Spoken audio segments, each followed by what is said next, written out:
We'll chant Om 3 times, followed by the invocation shlokas.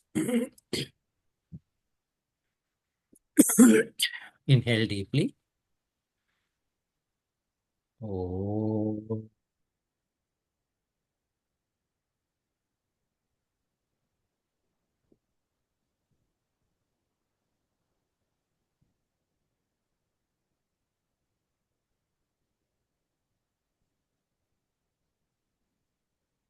Om.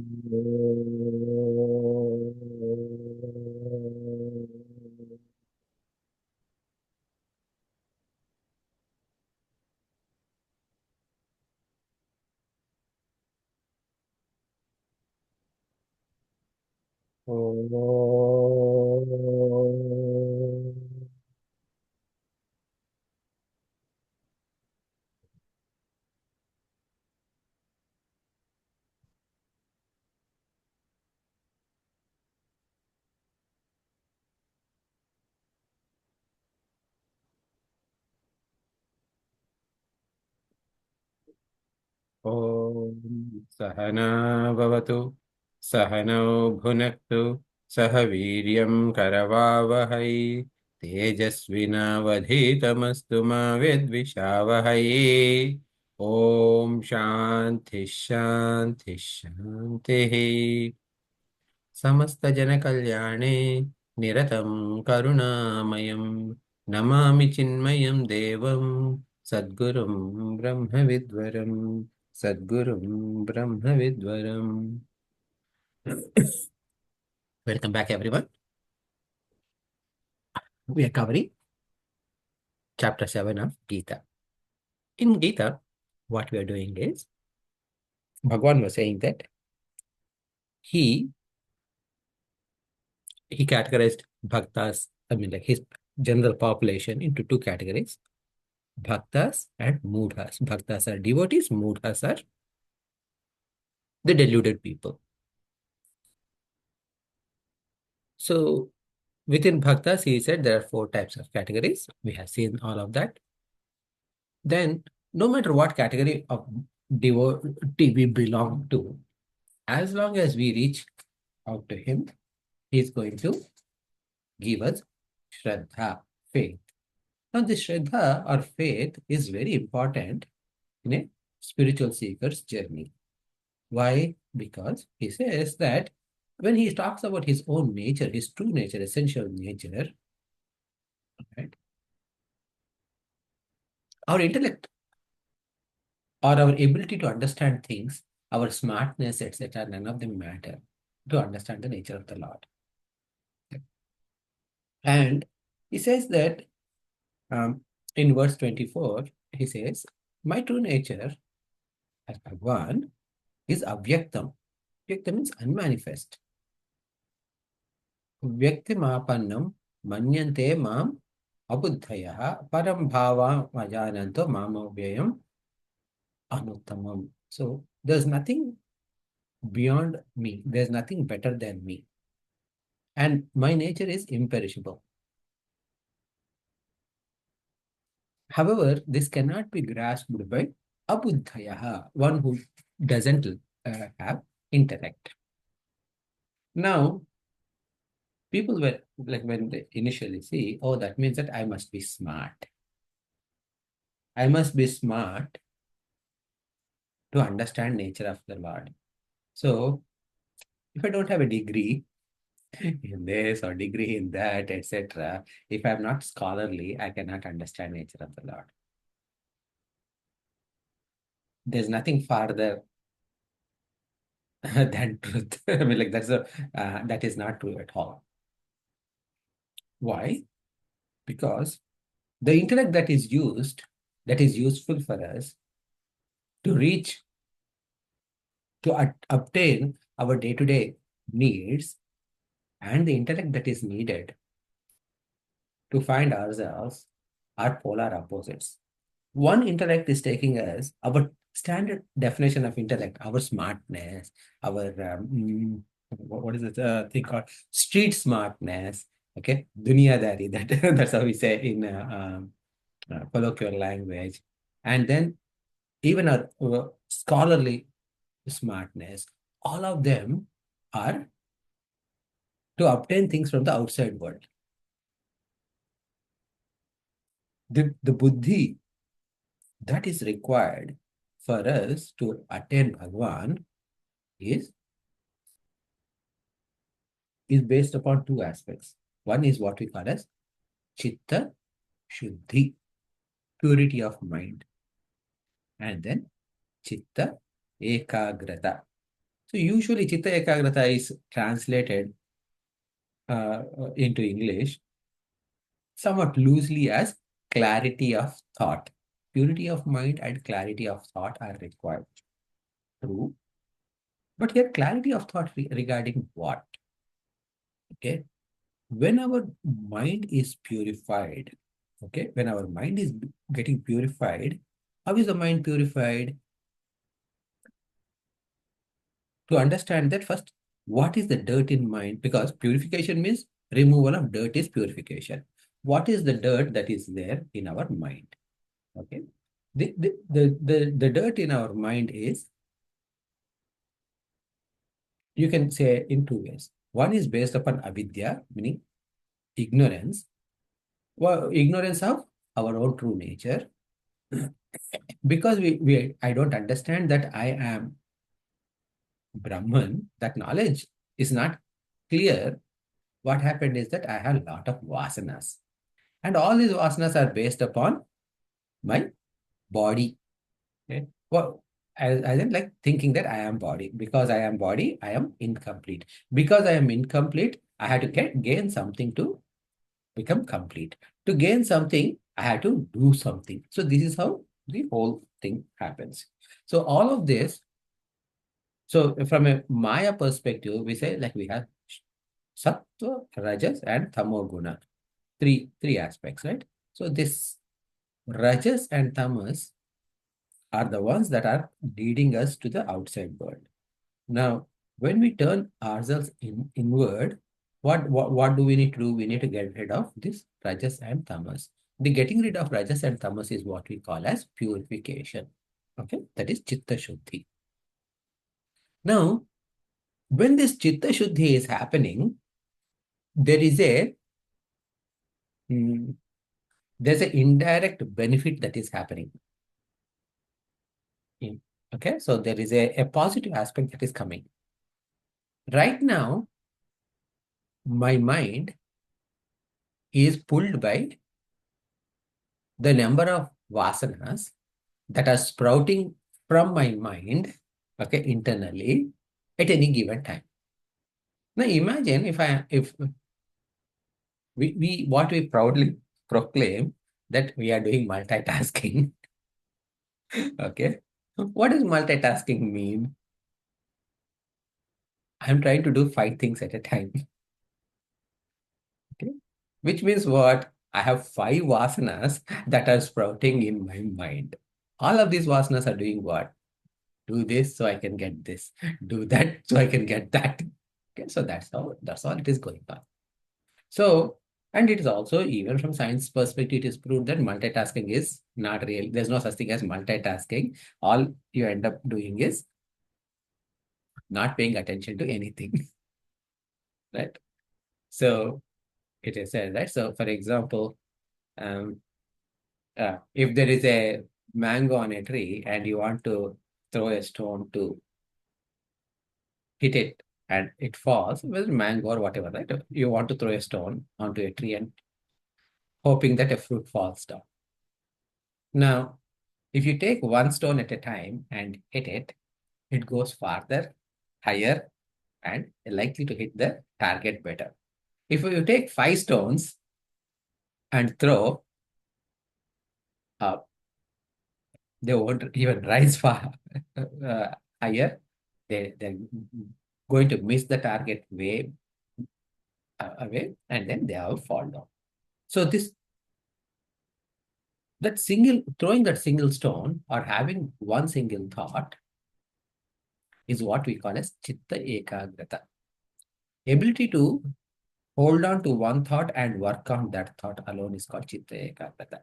This chitta ekagrata when we have, so that means what happened when the number of vasanas, because of mental purification, the number of vasanas are being reduced. So at any given time, the number of vasanas that are gushing out of us are also reduced.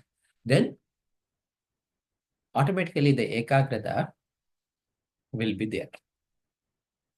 This chitta ekagrata means eka means one, agra means top. Okay, ekagrata means one top, meaning one top means what? Only one thought. Okay, your focus is on one thought. This ability to focus on one thought is what we call as buddhi for reaching Bhagwan. Why? Because this is what is required to reach that one single, one Atma that is right within us. So for this, what happened? Okay, your thought should not be going here and there. What is the prerequisite? There's one Bhagwan, and you had to go. It's not like, okay, if there are two Bhagwans, you needed two thoughts. No, no, no, don't think that way. Okay, but my journey to reach to the Lord is single focused. I am not disturbed by anything else that come in my mind. I'm not going to be distracted with anything else that comes into mind. That kind of a clarity, that kind of a determination is what we call as chitta ekagrata or buddhi for reaching Bhagwan. Okay, so that's what he says, that avyaktam vyaktimapannam manyante mama buddhayah param bhavat ajananto mamavyam anuttamam. Why this buddhi is required is, see, the nature of Lord is too difficult to understand. Okay, and in fact, in the next shloka, he said, Naham prakasha sarvasya yoga maya samaruta mudhoyam nabhijanati loko mama avyayam. So sometimes when people read this, they lose hope. Why? Because he says, Naham Prakasha Sarvasya. Naham Prakasha Sarvasya means nobody can, I mean, like, I'm not visible for everybody. Yeah.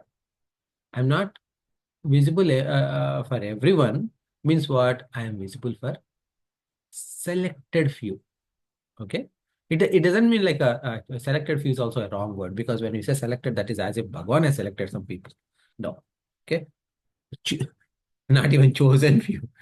The one who has put a lot of effort, those who only focused on him, those are the people who are going to get. So the whole purpose, so because why? Because Bhagwan's nature is so difficult to understand, because it's why it is not only difficult to understand, it is beyond understanding. Beyond the level of understanding means what? Beyond intellect, right? It is not subject, it is not an object of intellect to understand the nature of Lord. Rather, the nature of the Lord is enlightening and enlivening this intellect so intellect can function. So, just like a light bulb can shine everywhere, but it cannot shine or show the electricity that is powering it. Intellect also cannot really understand. If intellect cannot understand, how can I understand?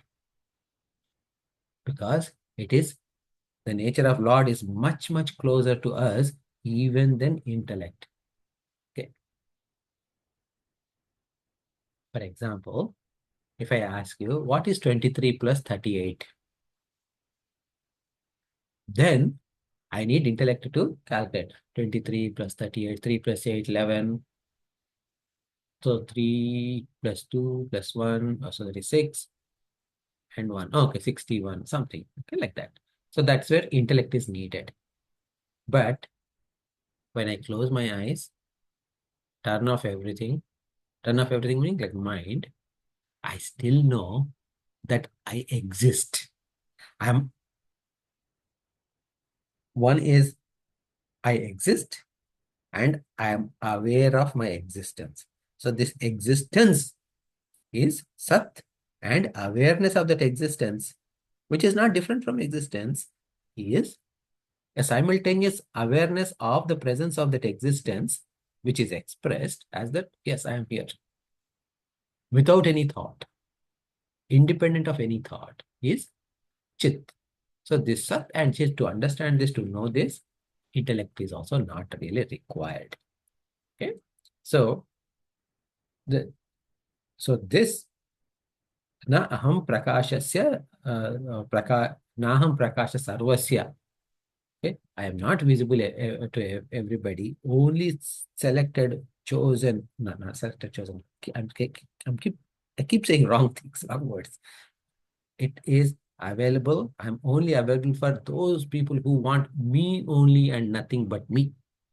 And earlier he also gave another hint. What was the hint he said? Vasudevasya sarvam iti.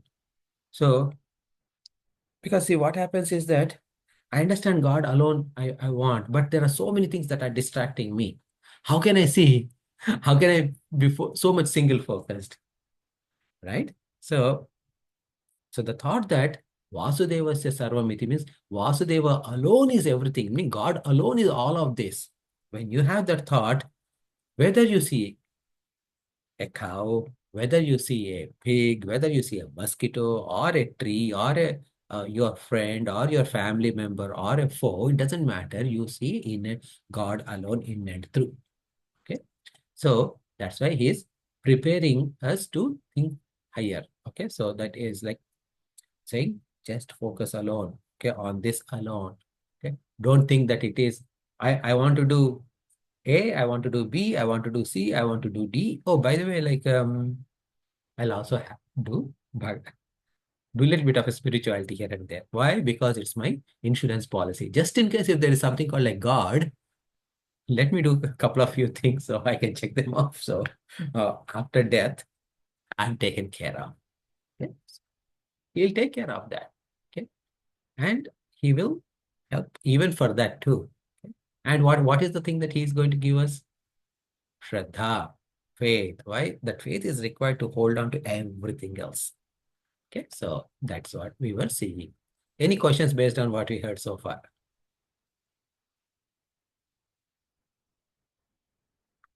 No questions. So we'll go to the verse number 26. So I'm going to break down the words. Vedaham has got two words, Veda and Aham. Samatitani. The Samatitani is single word. Okay. Vedaham Samatitani Vartamanani.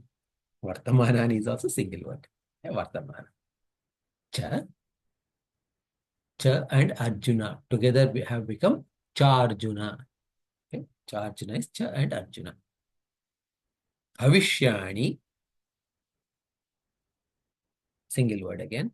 Cha, Bhutani, Mam, Tu, Veda, Na, Kaschana. So pretty much all of them are single word. Okay. So so Ravi, Yeah. repeat after me. Yeah. Vedaham samatitani वेदाहं समतीतानि Vartamanani Sarjuna वर्तमानानि सा Arjun Bhavishyani cha bhutani भविष्यानि च भूतानि Mam tu vedana kaschana. मां तु वेद न कश्चन. So here Bhagavan is saying Veda Aham. Okay. Aham means me. Okay.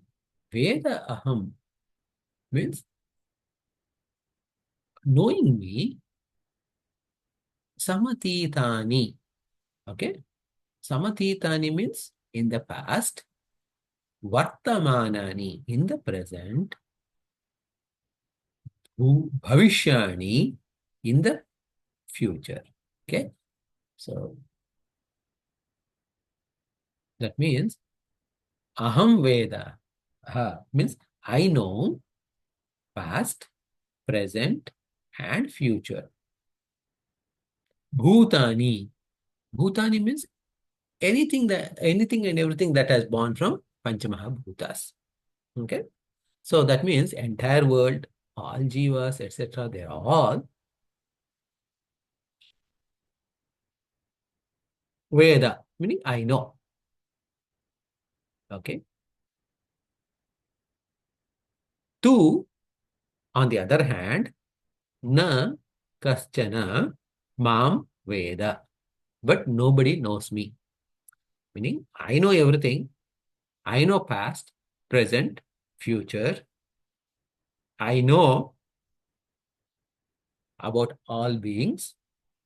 Okay. There's nothing that I don't know, but nobody knows me as God. Okay. So this is one understanding. Okay. So I know everybody and everything, and nobody knows me is one. Now,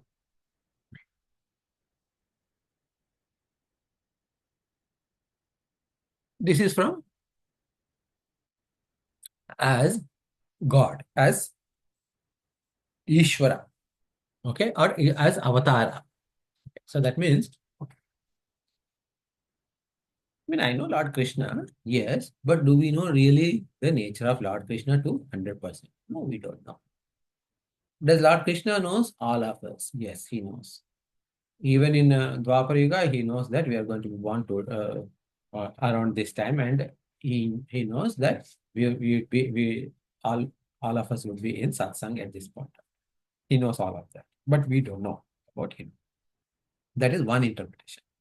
The other interpretation is with respect to Atma. Okay, Aham Veda, meaning here Atma. Okay, Atma means our own self knows everything. In Bhutani, Samatitani, Vartamani, cha Bhavishyani. So Bhutas means all beings, Samatitani means in the past, Vartamani is in the present, and Bhavishyani is in the future. It knows all beings of the past, present, and future. My Atma, my Atma knows all beings. How is this possible? Is my Atma different from your Atma? How many Atmas are there? There is one Atma. And that Atma is ever there. Because so, as it is ever there, what is one of the names that we give to Atma is Sakshi. Sakshi means witness. Means what? Atma is witness of everything. Witness also means what? It is seeing everything, but it is not involved in anything. Okay? Because the moment you get involved into something, you are not witness anymore, but you are an interested party. Okay? So, Atma, as a witnessing principle, knows all bodies in the past, in the present, in the future. Now, did I turn my attention to Atma? No. So, how can I know Atma? Not possible. Okay? So, that is another interpretation. So, again, why is it nobody knows, no one knows me? Means what? What about these jnanis? Do they know Bhagwan or not? Of course they know. So why is it no one knows me saying it is like uh, it's a kind of a colloquial usage. Uh, there is there's a coach, right? Yogi Berra. Did you ever did anyone hear this name Yogi Berra before? No. Apparently he was a coach of some game, and he is known for malaprops. So that means he would say uh, like self-contradicting statements all the time. in a funny manner.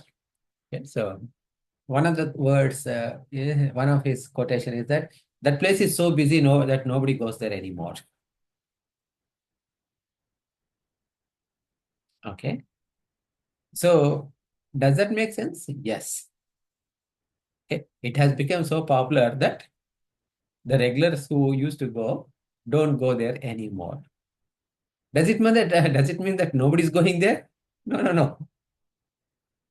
People are going there. It is just that some people who know that that place is too full are avoiding that and trying to find out another spot, right? Maybe it is a restaurant, maybe it is a tourist attraction or whatever. So, or another example you can think about is when I say nobody listens to me, especially in family. Okay, when things are piled up, you asked our family members to take care of some of those things, and like nobody lifted, and it doesn't, nothing got done. You say that, right? Nobody listens to me. Does it? What does that mean? There's a truth in statement, but it's not an absolute truth. Okay, so that means that, of course, once in a while, your spouse or your one of your children probably did a little bit things here, little bit things there, but you're not counting them right now. In the same way, when Bhagwan is also saying that no one knows me, he's talking about general population. And with respect to the number of creatures that are there, it is said 84 lakhs, meaning 8.4 million types of life forms are there on Earth, according to our Shastras. Roughly 8.4 million types of life forms, meaning species are there. Among those, only one species can even attempt to know the nature of God, that is human beings. Now, of these human beings, how many people are really interested about God? I mean, like people are interested in God in the sense that, okay, they want to know a little bit about God. They want to get as much as possible from God. Okay? But no, no, no. I want to dedicate to understand who this God is, really is. And I want to dedicate my life in search of this God. Okay, so those kind of mumukshus meaning who are yearning for liberation, those kind of people are very far and few. Among those people, even after they start walking that path, they could get distracted here and there, and some of them may drop off, but some people eventually reach the destination. Those are the only ones who know God. So when Bhagwan is saying no one knows me, don't take it literally.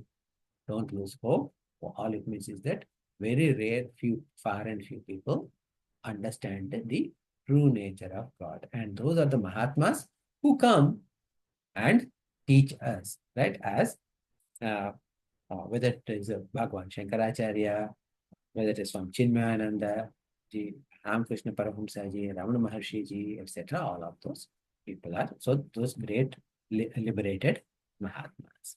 Okay, so that's the meaning of this shloka. Okay. Now let's go to the next one. Okay. Any questions before we go to the next one?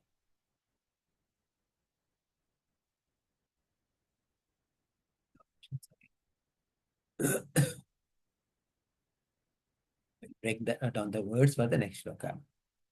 Ichha dvesha samuthena is the one word. Is the word. In there are three words. Ichha dvesha samuthena. Okay. Dvandva mohena. Again, there are two words. Dvandva and mohena. Okay. Dvandva mohena bharata. Sarva bhutani. Sarva and bhutani. Okay. sammoham, single word, sarge, single word again, yanti, and parantapa. All of them are single words. Okay. So, okay. Please repeat after me. So, Hari, you are going to chant, right? Yeah. Ichha dvesha samuddhena Icha dvesa samuttena dvandvamohena bharata dvandva mohena bharata sarvabhutani sammoham sarvabhutani sammogam sammoham sammoham sarge yanti parantapa. sargeyanti parantapa. So now what it is saying is that again, like like as soon as when we hear, nobody is going to get okay, no, know the real nature of God. If by putting a little bit of effort, like we are coming every morning, every Sunday morning, uh, for satsang, we get annoyed. What do you mean, Bhagwan? What do you mean by that? Okay, am I not? What's wrong with me? So, Bhagwan, actually, like for this shloka, we need to go to one of the previous shlokas, which is 20th verse. Okay, 20th verse. In 20th verse, Bhagwan says, "Kamaihi tehe अपहृत कामैस्तैर् हृतज्ञानाः प्रपद्यन्ते अन्यदेवता तं तं नियममास्थाय प्रकृत्या नियताः स्वया." So that means those people who are robbed by their kamaihi hruta jnanaha. Okay, so they are robbed by their desires. They robbed of what? Their jnana. Their wisdom was robbed by their desires, and getting influenced by the Prakriti, the Maya, they go to different deities for their fulfillment, specific fulfillments. Bhagavan, do this for me right now. Okay, so um, my son is getting married, so please help me that everything goes well. Okay, make sure that all guests are happy. Make sure that they all think that the wedding went very well.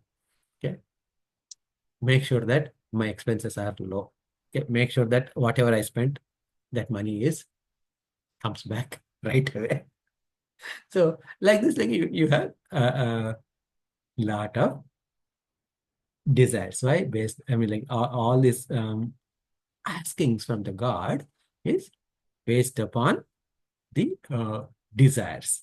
So, and what did these desires do? They actually stole our jnana. And because the jnana is stolen, it is blocking my pursuit to understand the real nature of the Lord. So this is the problem. And that problem, okay, now where exactly this force of this desire is arising from? How is it that this person has such a strong notion that it must be fulfilled, what desire is fulfilled? So that is being addressed here. I told you that desires pull you away, and I told that it's not everyone can get to know me, right? Okay, so let me explain. This is what he's saying, and he calls Parantapa. Parantapa means it is the name of Arjuna. Okay, so Hey Parantapa means Hey Arjuna. Okay, Ichha Dvesha Samuthena. Ichha is desire or raga, likes. Dvesha means hatred. So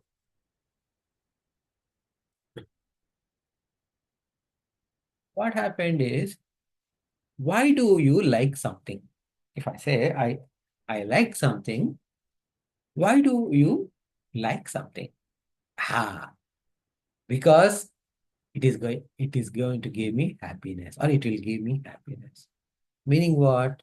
There is something called a understanding or a misunderstanding that this object will give me happiness.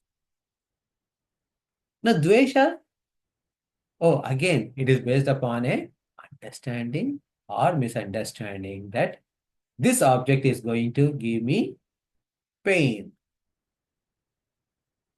Okay. Now, either it is like or it is dislike, it is based upon some prior experience.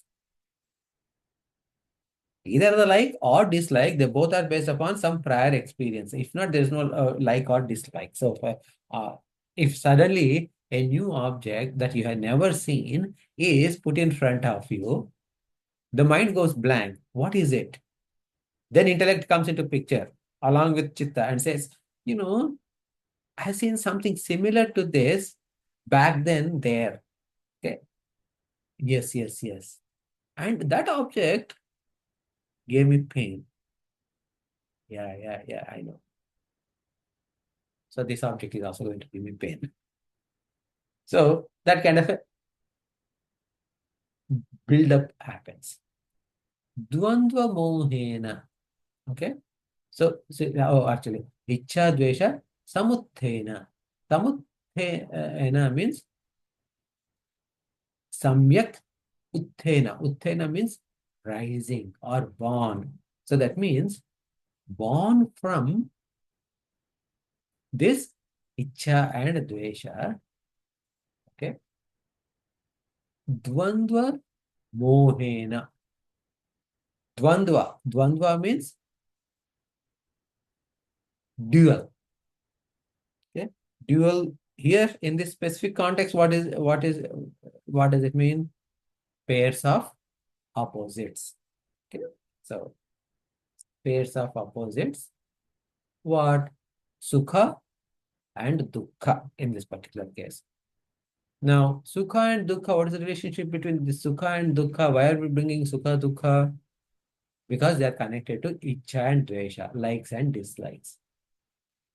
If my sukha, my desire, my like is fulfilled, there is sukha, happiness. And if my dislike comes to fruitification, even though I dislike it, then it is going to give me dukkha. This is what our thought is. Now, both of these, Bhagavan is calling it as moha. Moha means delusion. Why is he calling it as moha? Because you are thinking that there is sukha and dukkha based on your likes and dislikes. Okay? However, and when you are in this sukha and dukkha, either when you're in sukha also you lose clarity, even when you're in dukkha also you lose clarity. So and at any given point of time, I am either in sukha or I'm in dukkha.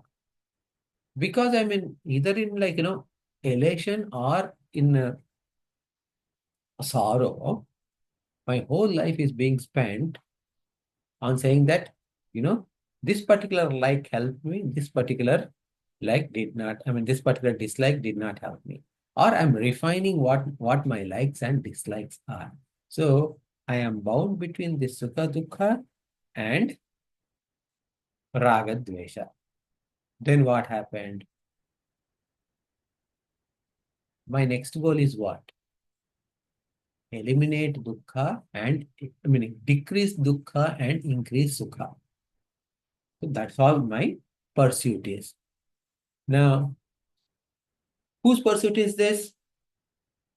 Yes, it is definitely Venkat's pursuit, but it is not just limited to Venkat. It is the story of everybody.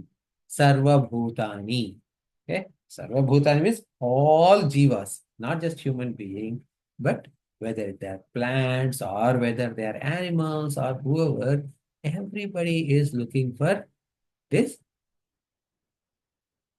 sukha, sukha, because based on ichha dvesha samuthena dvandva mohena, based on the delusion that. So first of all, what is the delusion? The external object gives me happiness itself is a delusion. So based on that delusion, we had decided that this object gives me happiness, this object gives me sorrow, and because of that, when this happiness comes, I'm happy. When this incident is going to happen, I'm going to be sorrowful. In fact, many times people don't even wait for the bad thing to happen to feel sorry. Even before the result has come, whether it is good result or bad result, you don't even know, but you have decided that it is going to be bad result. Okay. And that problem is going to come. How am I going to solve this problem now? So, and then we start worrying for the things that did not happen. Okay? Saying that it is not matter of whether they're going to happen or not. It is matter of when they are going to happen. So I need to start worrying about it now. So like that, we get into dukkha even before the undesired result comes. Now, this is a story of all of us. So that is the biggest delusion. Sarva bhutani sammoham. So sammoham sarge yanti. Okay, so sarge yanti sammoham. So moham means what? Delusion. Sammoham means the delusion which is 100% complete is sammoham. So, and with this sammoha, with this delusion, okay,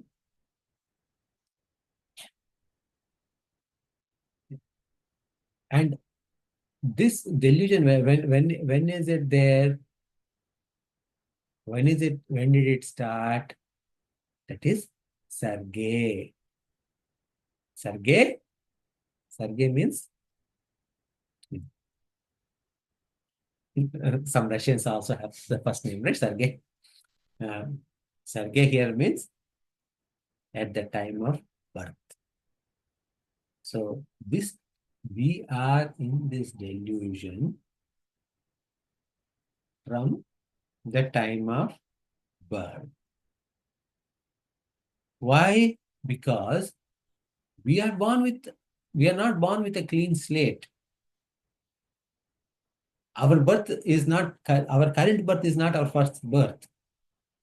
We come from several past lives. And all the all the things that happened in our past lives, they are shaping up our choices that I am making in this life. As a result, whatever happened in our previous life is continuing to happening in this life. The situation may be different, circumstances may be different, but it is the same story. What I'm trying to reconfirm my own raga dveshas, and I'm building my own raga dveshas, refining them, and I'm unable to come out of it. So if this keeps going like this, I will never ever be freed from my desire, raga and dvesha ever. Rather, they become stronger and stronger with each passing day. Not only with each passing day, but with each passing life. So if that is the case, what do I need to do? Okay. We need to break that raga dvesha, and we had to and seek the Lord by becoming jignasu. Remember, like we have four types of bhaktas: artha, artharthi, jignasu, and Jnani. Jnani is the one who already reached Bhagwan. So among the rest of the three, Artha, Artharthi, and Jignasu, we should aim for Jignasu. Jignasu means one who is, simple way to remember Jignasu is one who is curious. This is not my Swami. I mean, Puja Guruji says, how do we define Jignasu? One who is curious. Curious about what? Curious about God. And who works on that path. Once we start the path, God is going to make the path easier. He is going to take us to the next step. Once we make the next step, He opens a path for next step, and we keep going and going, moving forward, one step at a time.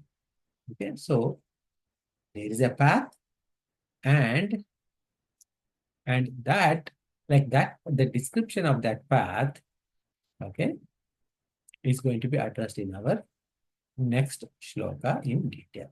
So we will, I'll pause here to see if you have any questions or thoughts.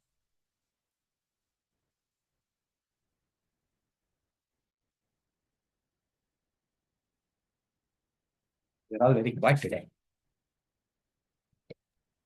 So, Yeah, good one. Like, I mean, basically, we from birth we are born with this kind of like likes, dislikes is what it is saying, right?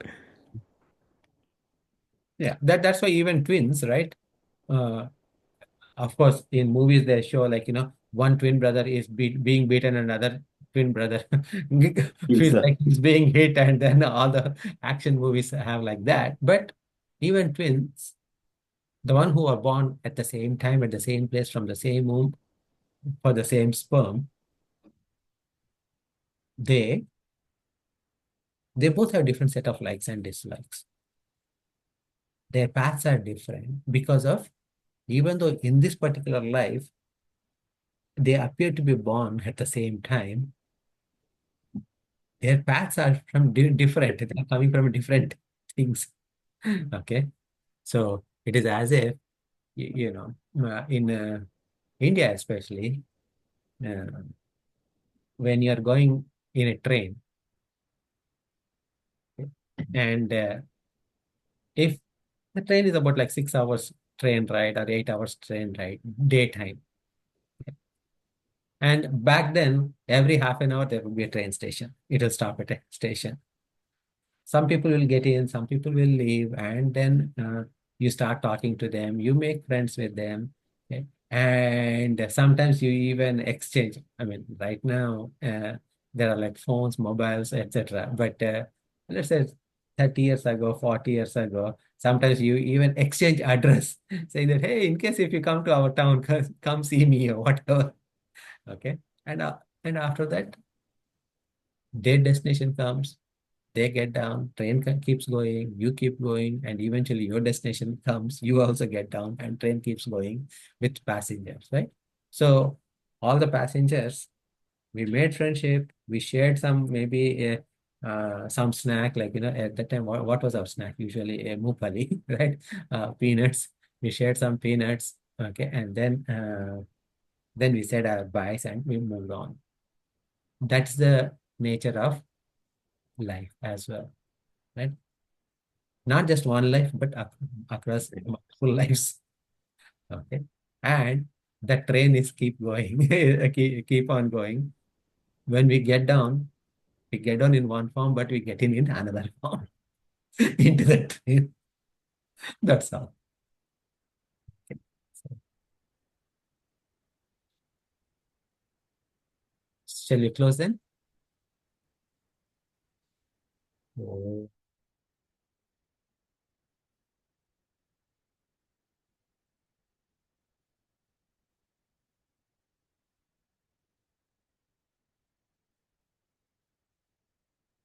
Namada Purnamidam Purnat Purnamudachyate Purnasya Purnamadaya Purnameva Vashishyate Om Shanti Shanti Shanti Harihi Om Sri Gurubhyo Namaha Harihi Om.